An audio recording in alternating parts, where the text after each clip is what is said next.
성부와 성자와 성령의 이름으로 말씀드립니다. 오늘은 사순 2주일입니다. 지난주일 사순 1주일 복음은 예수님께서 광야에서 악마에게 3가지 유혹을 받으신 내용이었습니다. 유혹받으신 내용을 한마디로 정리하면 악마는 예수님을 유혹하면서 네가 하나님의 아들인데 왜 십자가의 길, 고난의 길을 굳이 가려고 하느냐? 그렇게 살지 마라. 편하게 살자. 편한 길로 가자. 이렇게 유혹하는 내용이었죠. 근데 왜 이런 유혹을 하느냐 하면 바로 예수님이 가시고자 하는 십자가의 길이 생명의 길이고 우리를 구원하는 길이고 살리는 길이기 때문에 그 길을 못 가게 마귀는 유혹하는 겁니다.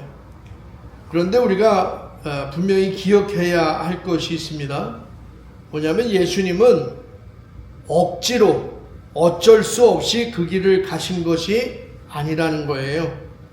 예수님은 얼마든지 십자가의 길을 피할 수가 있었어요. 안 갈 수도 있었습니다. 그러나 예수님은 그 길을 가셨죠. 오늘 본문에도 바리새인들이 와서 예수님한테 이야기를 합니다. 헤롯이 당신을 죽이려고 하니 이곳을 빨리 피해서 도망가십시오. 이렇게 바리새인들이 이야기를 합니다. 그럼 그냥 도망가면 돼요. 그죠? 그냥 도망가면 됩니다. 그런데 예수님은 피하지 않습니다. 근데 여러분 이상한 것은 왜 바리새인들이 헤롯이 예수님을 죽이려고 한다는 것을 알려주셨을까 하는 겁니다. 성경을 보면 바리새인과 예수님은 늘 대립했잖아요. 늘 싸웠고 서로 친하지도 않고 사이도 안 좋은데 왜 헤롯이 예수님을 죽이려고 한다는 정보를 예수님께 와서 흘릴까요? 물론 예수님과 친분이 있었던 소수의 바리새인들이 있었습니다마는 그 사람들이 그랬는지는 정확히 모르겠습니다. 그러나 분명한 것은 바리새인들은 예수가 자기들 곁에 있는 것이 싫은 것 같아요. 예수님이 자기들과 함께 있는 게 싫은 겁니다. 그래서 예수님의 말씀 한마디 한마디가 못마땅한 겁니다. 그래서 오늘 예수님을 생각해 주는 척 하면서 와서 이야기를 하는 거죠. 그 이유를 보면 오늘 본문 앞부분을 잠시 보시겠습니다. 누가복음 13장 23절 24절 말씀 보시면 그런데 어떤 사람이 선생님 구원받을 사람은 얼마 안 되겠지요? 하고 물었다. 예수께서 사람들에게 이렇게 대답하셨다. 사실 많은 사람들이 구원의 문으로 들어가라고 하겠지만 들어가지 못할 것이다.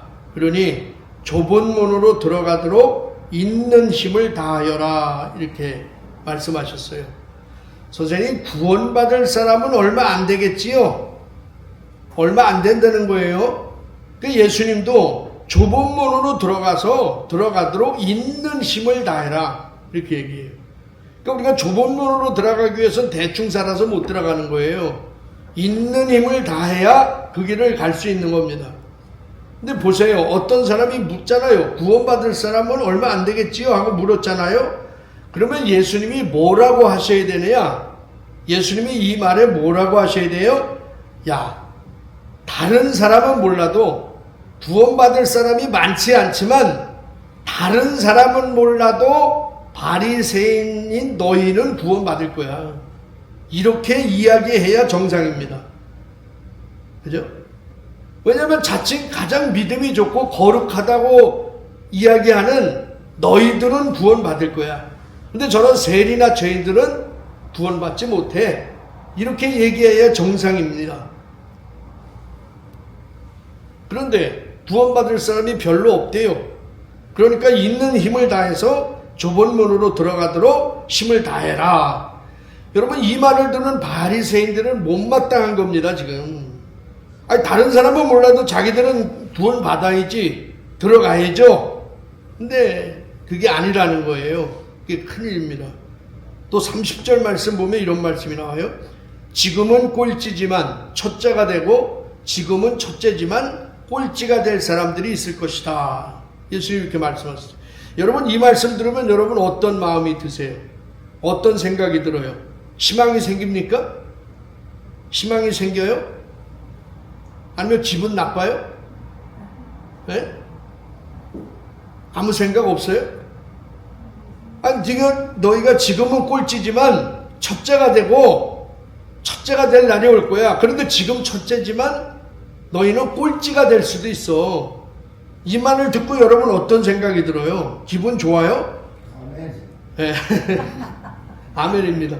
왜냐하면 새 신자들은 기분 좋을 거예요. 바울 아버는 기분 좋죠. 네, 저도 좋았어요, 옛날에. 왜냐하면 내가 늦게 예수님을 믿었거든요. 난 늦게 믿었어. 근데 늦게 믿어가지고 나는 지금 꼴등 같아. 근데 열심히 믿으면 첫째가 될 수 있다는 희망이 생기는 거잖아요. 그러니까 늦게 믿은 사람들한테는 이 말씀이 희망이 되는 거야. 그래서 있는 힘을 다해서 내가 첫째가 되려고 더 열심히 기도하고 믿음 생활 하겠죠. 그런데 사제회장님이나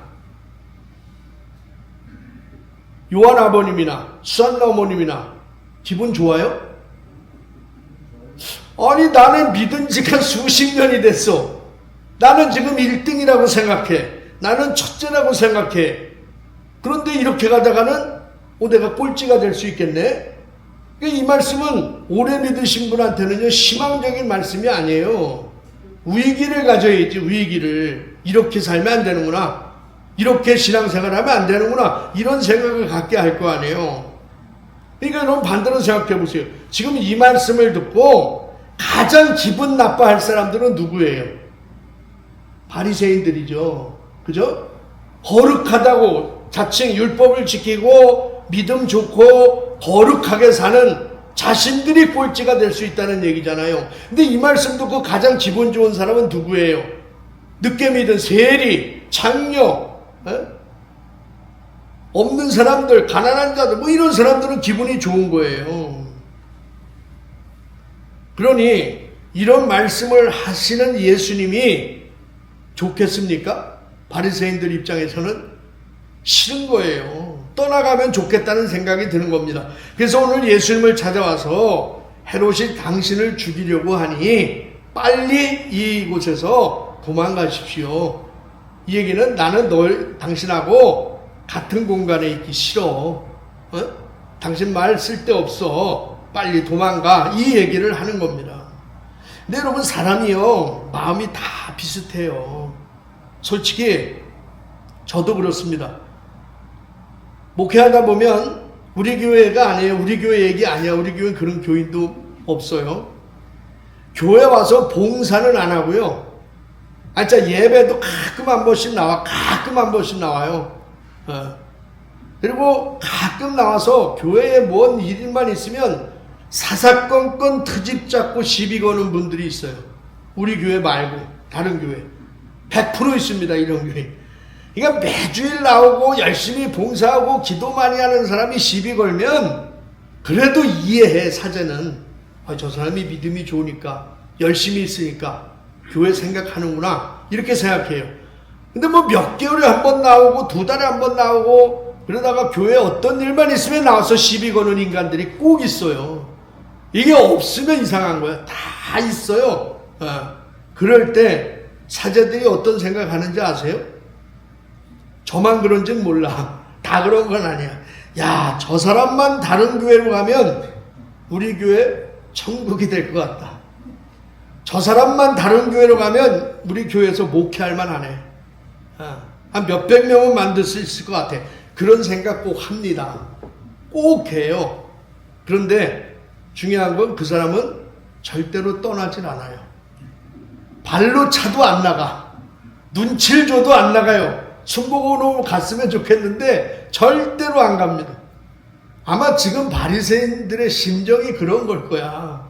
사사건건 자기들의 잘못을 지적하고 너희들 똑바로 믿어라. 똑바로 신앙생활 하라고 예수님이 이야기하니 이 사람들 심정이 그럴 겁니다. 자, 보세요. 그러니까 그 바리새인들의 말을 듣고 예수님이 어떻게 하십니까? 이 32절, 33절 보시면 이렇게 대답하세요. 예수께서는 그 여우에게 가서 오늘과 내일은 내가 마귀를 쫓아내며 병을 고쳐주고 사흘째 되는 날이면 내일을 마친다고 전하여라. 오늘도 내일도 그 다음 날도 계속해서 내 길을 가야 한다. 예언자가 예루살렘이 아닌 다른 곳에서야 죽을 수 있겠느냐 하고 말씀하셨다. 그러니까 그 말을 듣고 야, 그 여우에게 가서 얘기해라. 여우가 누구냐면 헤롯의 별명이 여우예요. 헤롯을 얘기하는 건 헤롯한테 가서 얘기해라 이거예요. 여러분, 여우 하면 어떤 사람이 생각나? 아, 저 사람 여우 같아. 그리고 어떤 단어가 생각나요? 잔머리 잘 돌리는 사람, 그죠? 약은 사람, 손해 안 보는 사람, 그런 사람이 생각나잖아. 곰하면 저 사람은 곰 같아. 예? 그럼 어떤 사람이 생각나요? 우직하고, 약간 미련하지만 아주 우직하고 든든한 사람, 이런 사람이 생각나잖아. 그러니까 헤롯은 아주 여우 같은 사람이야. 예, 품성이. 그러니까 자기 부인이 못생겼다고 자기 부인하고 이혼하고 동생의 부인을 빼앗아서, 헤로디아를 빼앗아서 살잖아요. 지금 그 여우 헤롯에게 가서 전하라는 거예요. 무엇을 전하라? 오늘과 내일은 내가 마귀를 쫓아내고 병을 고쳐주고 사흘째 되는 날이면 내일을 마친다. 이래요. 그게 무슨 말씀이에요? 내일을 마친다. 십자가의 죽음을 말씀하시는 거죠. 그러니까 오늘과 내일은 내가 복음을 전하다가 때가 되면, 사흘째가 때가 되면 나는 예루살렘에 가서 죽겠다, 이런 선언입니다. 그러니까 예수님은 자신이 어디 가서 어떻게 죽을지를 아시는 분이죠. 그럼에도 불구하고 나는 그 길을 가겠다. 죽을지 알면서도 그 길을 가겠다는 거예요. 여러분, 이것을 우리는 뭐라고 얘기하냐면 용기 있는 사람이다, 이렇게 얘기해요. 용기라는 거예요, 이게. 근데 결과를 뻔히 알면서도 피하지 않고 그 길을 가겠다는 거예요. 여러분, 너무 멋지지 않아요, 이게? 난 예수님이 정말 멋있는 것 같아. 저 길로 가면 뻔히 내가 십자가에 못 박혀 죽을지 알아. 그럼 도망가지, 사람들은. 포기하죠. 그 길 안 가죠. 근데 예수님은 그걸 알고 가겠다는 거야. 죽을지 알면서도 나는 그 길을 가겠다는 거예요. 왜? 그 길을 가야만이 저와 여러분을 구원시킬 수 있고, 그 길을 가야만이 여러분 부활이 있기 때문에 예수님은 그 길을 가겠다는 거예요. 여러분, 혹시 다 그렇지만 신앙생활 하시다가 포기하기 싶을 때가 없었습니까? 신앙생활 하시다가, 사제장님은 쭉 신앙생활 하다가 아유, 이제 예수를 떠나야 되겠다, 그런 생각 해보신 적 없어요? 없어요? 여러 번 있죠. 여러 번 있어요? 네. 아마 다 노아도 있지. 저도 있어요. 저도 신부 관둬야 되겠다, 이런 생각 참 많이 했어. 아마 이런 생각 안 해본 사람이 없을 거예요. 왜냐면 내 삶이 너무 힘들고 어려운데 아무리 내가 기도해도 하나님이 응답해 주는 게 없어. 우리 내 자녀가 아프고 지금 생사가 오락가락 하는데 아무리 기도해도 기도의 응답이 없어요. 예를 들어 우리 집안에서, 우리 개씨 전체 집안에서요, 예수 믿는 사람들이 별로 없어요. 별로 없어. 우리 친족에서는 한 10%도 안 돼. 예수 믿는 사람은. 외척은 다 믿는데, 외척은 다 믿어요. 친족은 별로 없어. 그것도 천주교 다니고 개신교 다니는 사람은 한 명도 없는 것 같아, 친족은. 그런데 우리 집안에서 가장 먼저 예수 믿은 집이 우리 집안이에요. 종갓집이야, 우리가. 근데 처음에 예수를 믿었어요. 그런데 한 10년, 20년 이렇게 보다 보니까 예수 믿지 않는 우리 아버지의 형제들, 고모, 삼촌, 이분들은요, 다 돈 잘 벌고요, 다 잘 살고요, 사업하고 떵떵거리면서 살아. 외제차 끌고. 지금도 너무너무 잘 살아. 별장 짓고 살고 뭐 다 잘 살아. 그런데 그 중에서 제일 못 사는 집이 우리야. 아니, 제일 못 사는 집이 우리예요. 뭐 친척들은요, 설날 때 추석 때 모여서 제사도 이제 없애고 예배로 하니까 와서 비아냥 되는 거예요. 아니 그 서양 귀신 믿어서 뭐해? 그런다고 뭐가 잘 돼? 비아냥됩니다. 아니 형네는 예수 믿는데 항상 왜 이렇게 어려워? 아니 왜 자식들이 이렇게 잘 안 돼? 비아냥돼요. 여러분 이런 것도 1, 2년이죠. 계속 듣다 보면요. 정말 가던 길을 멈추고 싶어. 포기하고 싶어요. 도대체 하나님이 계시긴 하신 건가? 하나님이 계시면 우리 집이 제일 잘 돼야 될 거 아니야? 무속 믿는 다른 집은 안 돼야 될 거 아니에요? 이제 그만 교회를 떠나자. 신앙을 떠나자. 이런 생각 안 해보셨어요? 누구나가 다 하잖아요. 가던 길을 포기하고 싶을 때가 있어요. 누구나가 다. 여러분 마라톤 하시는 분 있어요? 요즘 마라톤이 유행입니다. 그 마라톤 때문에 또 주일 안 나오시는 분 많아요. 평택에 있을 때도 마라톤 뛴다고 주일날 안 나오시는 분들 꽤 있더라고요. 이게 마라톤이라는 게 참 초인적인 운동 경기잖아요. 저는 중학교 때 축구를 했습니다만 장거리를 내가 못 뛰어. 호흡이 약해가지고. 단거리는 잘 뛰는데. 그러니까 이 42.195km를 뛴다는 게 이게 정말 힘든 일입니다. 근데 이 마라톤 경기에는요, 반드시 2번 정도의 사점이 온다래요. 사점. 데스포인트. 죽을 것 같은 시점이 2번 정도 온다는 거야. 그게 초반에 약 10km 정도 뛰었을 때 사점이 한 번 온대요. 그리고 37km 정도 그 지점에 가면 또 사점이 또 온답니다.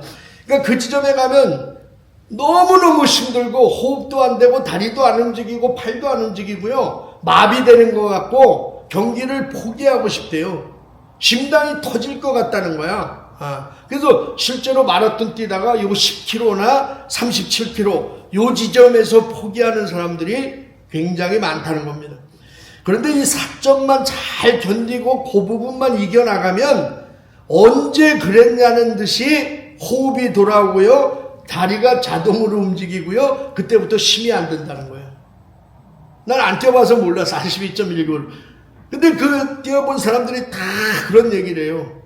실제로 황영조 선수 얘기를 들어보니까 이 황영조도 이 4점을 지날 때 자기는 너무 힘들어가지고 늘 고향에 계시는 어머니를 생각했대. 그 지점에. 어머니를 생각하면서 뛰었다는 거예요. 그래서 그 4점을 이겨낼 수 있었다. 이렇게 얘기합니다. 그렇습니다. 우리의 신앙생활이 꼭 이 마라톤 경기와 같아요.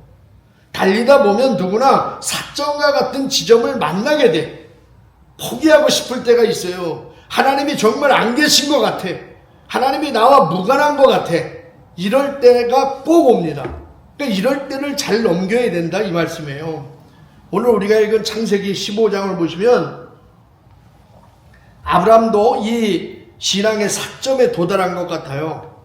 원래 아브라함이 살던 고향은 갈대아 우르입니다. 이곳은 어디냐면 티그리스 강과 유프라테스 강 중간 지역 그 사이예요. 이걸 메소포타미아 지역이라고 얘기하는데 이곳에서 아브라함이 몇 살까지 살았냐면 75세까지 살았어요. 그 동네에서 비교적 성공적으로 살았던 것 같아요. 근데 어느 날 갑자기 하나님이 나타나셔서 이때 아브라함은 하나님을 안 믿었어요. 근데 갑자기 하나님이 아브라함에게 나타나신 거야. 환상으로 나타나셨는지 꿈으로 나타나셨는지 나타나서 몇 가지 약속을 줬겠죠. 내가 너의 복의 근원이 되게 할 거야. 네가 축복하는 사람은 다 복받게 할 거야. 내 민족을 내가 너에게 자손을 줘서 내 민족을 크게 번성시킬 거야. 그러니 내가 지시하는 땅으로 너희가 가라. 이주해라. 이렇게 말씀하신 거야. 그러니까 75세까지는 아브라함이 그곳에 자녀가 없는 거예요. 그러니까 그 말을 들어보니까 아브라함이 혹한 거지. 그래서 아브라함은 그 말을 믿고 75세에 자기 고향과 친척을 떠나요. 근데 여러분 75세 사제장님 연세 되는 거예요. 거의 그죠? 거의 그 비슷한 그 연배예요. 75세 때 여러분 지금 말이 안 통하는 저 남미나 이런 데 가서 살아라. 살 수 있겠어요? 아니, 말이 통해야 살지. 에? 문화가 다른데 다른 문화권에서 가서 친구가 있어요, 뭐가 있어요. 이게 정말 힘든 결정이잖아. 우리가 애들 조기 유학시키는 이유가 뭐예요? 말 때문이에요, 말.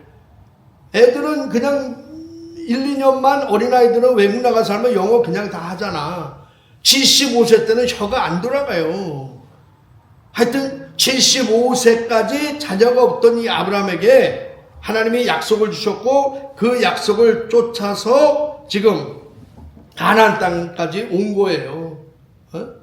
근데 왔으면 뭐가 기다려야 돼? 아브라함을 위해서 엄청난 열매가 있어야 되고 축복이 있어야 되고 뭐가 있어야 되잖아. 왔는데 가나안 땅에 딱 와보니까 뭐가 축복은커녕 뭐가 먹을 게 없네. 흉년이 왔어요. 흉년. 성경은 흉년이 온 거예요. 이게 먹을 게 없으니까 아브라함은 또 자기 아내 사례를 데리고 아프리카인 에집트까지 쌀을 구하러 가요. 쌀을 구하러 가는데 아브라함이 봐도 자기 아내 사례가 너무 이쁜 거야. 에? 그래가지고 아내한테 나한테 오빠라래. 나를 오빠라래라. 넌 내 여동생이야. 왜냐면 부인이라면 자기를 죽이고 사라를 뺏어갈 것 같으니까 이제 거짓말을 시킨 거죠. 너무 예쁘니까 그런 거예요. 내가 이거 보면서 느낀 게 참 너무 예쁜 아내하고 살면 평생 불행해져. 평생 불안해. 그렇죠? 여러분 모르시는군요. 경험이 없어서 불안해. 왜냐하면 아내 감시하다가 인생 끝나요. 너무 이쁘면 사람들이 다 그 아내만 보잖아. 그래서 하나님이 진짜 축복하신 남자는 누구냐면요, 평생 신경 안 써도 될 만한 여자를 데리고 사는 사람이야. 아멘을 안 하네. 진짜 아멘을 안 해. 여자가 너무 이쁘잖아요. 아내가 이쁘잖아요. 어디 데리고 나가는 것도 부담스럽다니까. 너무 이쁘면 다른 사람들이 쳐다보고. 여러분은 그런 경험이 없으니까 모를 거야. 하나님의 가장 축복은 평생 신경 안 써도 될 만한 여자를 데리고 사는 게 남자는 가장 축복이라니까. 그런 사람들은 정말 아브라함 생각해서 감사헌금 해야 돼. 아브라함은 너무 예뻐서 빼앗겼잖아. 아내를 왕에게 에집트에 가서 빼앗겼잖아요. 감사금 많이 내셔야 돼. 요한 아버지도.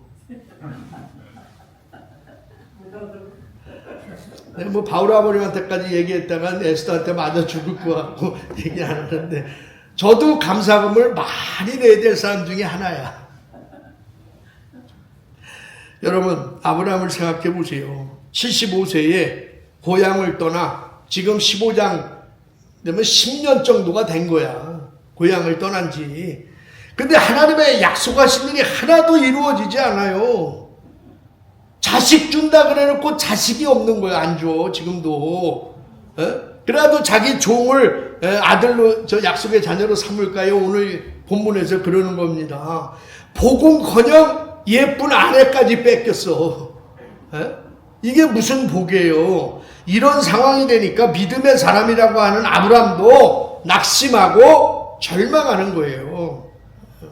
그러다 보니까 모든 것이 두려워지기 시작하는 거지. 힘들어지기 시작하는 거예요. 그때 하나님이 아브라함에게 나타나셔서 오늘 창세기 15장에 보면 아브라함과 계약을 다시 체결해요. 동물을 죽이고 그 안으로 지나가는 게 계약이거든. 근데 불이 지나갔다는 건 하나님이 일방적으로 계약을 이루시는 거예요. 그 창세기 15장 1절에 이렇게 이야기합니다. 이런 일들이 있은 뒤에 야훼께서 아브라함에게 환상으로 나타나시어 말씀하셨다. 무서워하지 말라. 아브라함아, 나는 방패가 되어 너를 지켜주며 매우 큰 상을 너에게 내리리라.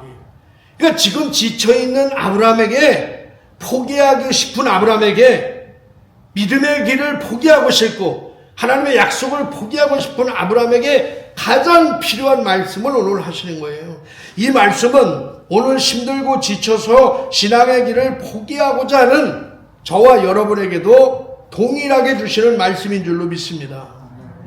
무서워하지 마라. 에스더, 나는 방패가 되어서 너를 지켜줄 거야.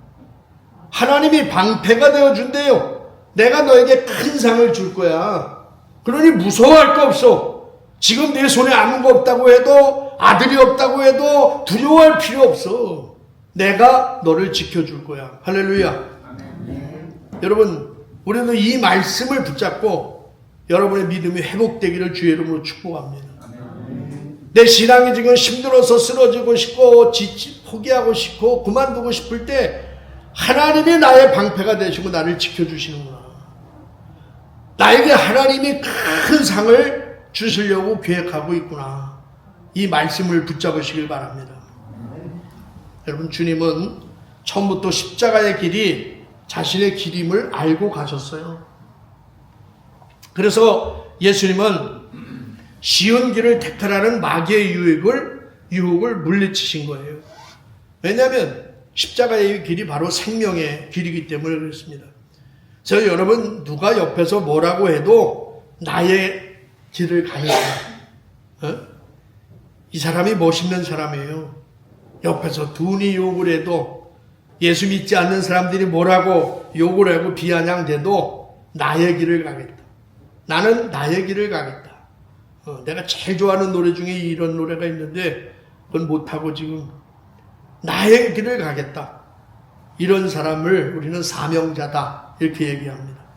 여러분, 예수님을 믿는다는 것이 무엇입니까? 그것은 나도 예수님이 걸어가신 그 길, 예수님과 함께 가겠다는 거예요. 예수를 믿는다는 게. 근데 요즘 예수 믿는 사람들은 예수님이 걸어가신 길, 십자가의 길을 걸어가지 않으려고 해요. 안 갑니다, 그 길을. 그래서 교회는 다니지만 교회를 위해서 헌신하고 봉사하는 사람들이 별로 없어요. 주님을 위해서 어떤 희생도 하지 않습니다. 신앙생활을 너무 편하게 해요. 미사 한 번 드리면 신앙의 의무를 다했다고 생각합니다. 예전에는 교회에서 철야기도도 있고 울며 기도하는 신자가 얼마나 많았는지 몰라. 근데 요즘은 기도하는 신자 찾아보기가 힘들어요. 그러니까 기도가 없어지니까 교회에 십자가의 길을 갈 능력이 없는 거예요, 신자들이. 여러분, 비록 지금 힘들어도 어려워도 십자가의 길을 가야 합니다. 왜냐하면 그 길이 생명의 길이기 때문에 그렇습니다. 오늘 성경을 보면 예수님은 예루살렘을 보고 통곡을 하시잖아요. 예루살렘아, 예루살렘아. 예루살렘이 누구예요? 그냥 도성을 얘기하는 게 아니잖아요. 예루살렘이 누구예요? 하나님의 사랑을 외면하는 사람들, 아무리 하나님이 불러도 듣지 않는 사람들, 하나님의 부르심을 거부하는 사람들. 그래서 예수님은 그런 사람들을 보고 우시는 겁니다. 저와 여러분에게도 이런 심정이 있어야 될 줄로 믿습니다. 믿지 않는 사람들을 보면 부러워하지 마시고요. 아유, 쟤들은 주일날 놀러도 가고 좋네. 얼마나 행복할까. 내가 속아서 예수 믿었지. 부러워하지 마시고 울어야 됩니다. 안타까움이 있어야 돼요. 믿지 않는 남편을 보면 잔소리하지 말고 울며 기도해야 돼요.